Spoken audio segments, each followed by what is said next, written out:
Hi കൂട്ടുകാരെ, എല്ലാവർക്കും പുതിയൊരു വീഡിയോയിലേക്ക് സ്വാഗതം. അപ്പോൾ നിങ്ങൾ ആദ്യമായിട്ടാണ് ലച്ചുട്ടി ഫാമിലി എന്ന ഈ ഒരു കൊച്ചു ചാനൽ കാണുന്നതെങ്കിൽ നിങ്ങൾ തീർച്ചയായിട്ടും സബ്സ്ക്രൈബ് ചെയ്യാൻ മറക്കരുത്. അതോടൊപ്പം തന്നെ ബെൽ ബട്ടൺ കൂടി ഒന്ന് അമർത്തിയേക്കോട്ടോ.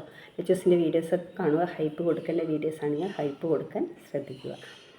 അപ്പോൾ എന്നെ അറിയാത്തവർ ഒരുപാട് പേരുണ്ട്. ഞാൻ വയനാട് കൽപ്പറ്റയാണ്.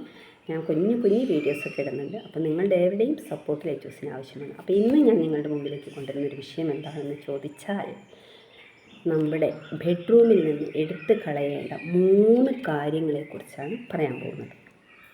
അപ്പോൾ നമുക്ക് തുടങ്ങാം. അപ്പോൾ നിങ്ങൾ വിചാരിക്കും ബെഡ്റൂമിൽ നിന്ന് എടുത്തു കളയേണ്ടത് ഒന്നിനെ വൈഫിനെയാണോ ഭർത്താവിനെയാണോ എന്നുള്ള ചോദ്യം അവിടെ വരും. അല്ല കേട്ടോ. ഒന്നാമത്തത് നമ്മൾ ഉപയോഗിക്കുന്ന തലയണ.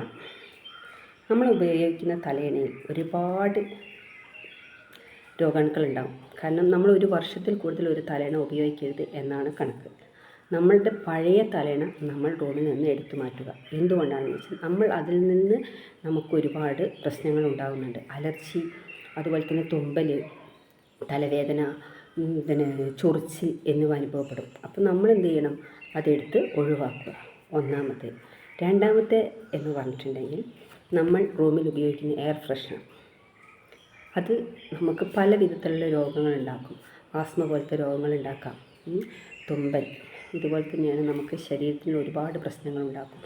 അപ്പോൾ പ്രത്യേകിച്ച് പെൺകുട്ടികളൊക്കെ ആണെന്നുണ്ടെങ്കിൽ അവർക്ക് പീരീഡ്സിൻ്റെ ആ ഒരു ഹോർമോൺ ചേഞ്ചസിലൂടെ ഒരുപാട് പ്രശ്നങ്ങളുണ്ടാകും. കാരണം പീരീഡ്സിൻ്റെ ടൈം മാറുക, അതുപോലെ ഹോർമോൺ ചേഞ്ചസ് പ്രശ്നങ്ങൾ, അങ്ങനെ ഒരുപാട് പ്രശ്നങ്ങൾ എയർ ഫ്രഷ്നർ മൂലം ഉണ്ടാവാറുണ്ട്. അപ്പോൾ പരമാവധി അതും റൂമിൽ നിന്ന് ഒഴിവാക്കുക. പിന്നെ അടുത്തത് ഒരു കാര്യം എന്ന് പറഞ്ഞിട്ടുണ്ടെങ്കിൽ, നമ്മൾ ഉപയോഗിക്കുന്ന ബെഡ് ഒരു 10 വർഷത്തിൽ കൂടുതൽ നമ്മൾ യൂസ് ചെയ്യാതിരിക്കുക.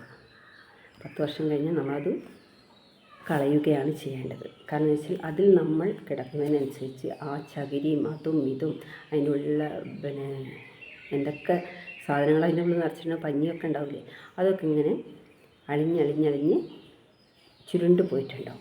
അപ്പോൾ അതിൽ നിന്ന് നമുക്ക് ഒരുപാട് പ്രശ്നങ്ങൾ, നമുക്ക് നടുവേദന വരാം, ശരീരവേദന വരാം, അതിശക്തമായ ചൂട് അനുഭവപ്പെടാം, പിന്നെ അതുപോലെ ചൊറിച്ചിൽ അനുഭവപ്പെടാം. ഇത് മൂന്നും നമ്മൾ നമ്മുടെ ബെഡ്റൂമിൽ നിന്ന് എടുത്തു മാറ്റിയാൽ തന്നെ നമ്മുടെ ബെഡ്റൂം ശാന്തമായൊരു സ്ഥലമാണ്. നമുക്ക് ആകെ പ്രൈവസി കിട്ടുന്ന ഒരു സ്ഥലം എന്ന് പറയുന്നത് നമ്മുടെ ബെഡ്റൂമല്ലേ. അപ്പോൾ ബെഡ്റൂം എപ്പോഴും വൃത്തിയായും ഭംഗിയായും കൊണ്ട് നടക്കാൻ ശ്രദ്ധിക്കുക. കണ്ണി കണ്ട അതും ഇതൊന്നും റൂമിൽ കൊണ്ടുവന്ന് നിറച്ച് വയ്ക്കാതിരിക്കുക.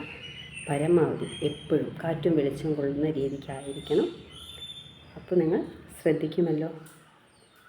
അപ്പോൾ നമ്മുടെ റൂമിലുള്ള പൊടിയും കാര്യങ്ങളൊക്കെ മെയിനായിട്ട് വരുന്നത് നമ്മൾ സ്ഥിരമായിട്ട് കിടക്കുന്ന കട്ടിൽ, ബെഡ്, തലയണ, എയർ ഫ്രഷ്നർ. പിന്നെ അതുപോലെ തന്നെ നമ്മൾ കൊതുക് തിരി കുത്തിവെക്കുന്നുണ്ട് പല ആളുകളും അല്ലേ. അതിൽ നിന്ന് നമുക്ക് അലർജി, ഒരുപാട് പ്രശ്നങ്ങൾ വരുന്നുണ്ട്. ക്യാൻസർ പോലുള്ള രോഗങ്ങൾ വരാനും സാധ്യത കൂടുതലാണ്. പരമാവധി കുഞ്ഞുങ്ങളിലോട്ടൊന്നും അത് കുത്തിവെക്കാതിരിക്കുക.